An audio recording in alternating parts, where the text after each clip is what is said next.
Hello friends, આજે આપણે એક ફેસ પેક તૈયાર કરીશું જે ખીલના ડાર્ક પિગમેન્ટેશન બધું દૂર કરશે. તો એના માટે આપણે 1 ચમચી જેટલું મુલતાની માટી લેવાની છે. આ મુલતાની માટી આપણી સ્કિન માટે ખૂબ સારી છે. સ્કિનમાંથી ઓઇલ દૂર કરે છે, ખીલ દૂર કરે છે અને આપણી સ્કિનને ઠંડક આપે છે.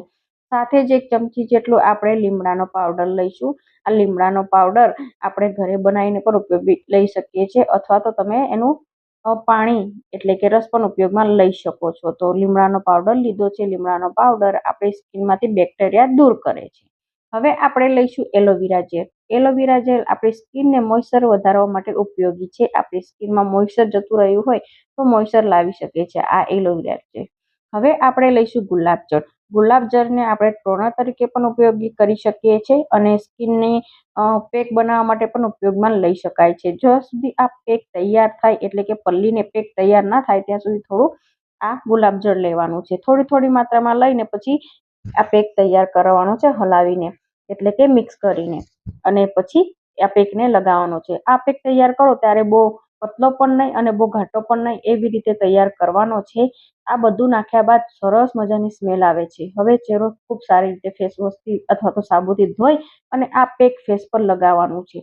આ પેકને લગાવતી વખતે અપર ડાયરેક્શનમાં લગાવવાનું છે, નીચેની સાઈડે લગાવવાનું નથી. એટલે કે હાથ નીચેની તરફ જવો ના જોઈએ. અપર ડાયરેક્શનમાં લગાવીશું તો આપણી સ્કિન જલ્દી લચેલી ના થાય. એટલા માટે આખા ફેસ પર આ પેકને સરસ રીતે લગાવીને પછી આપણે 15 મિનિટ સુધી રાખીશું અને 15 મિનિટ પછી આપણે ચહેરો ધોવાનો છે.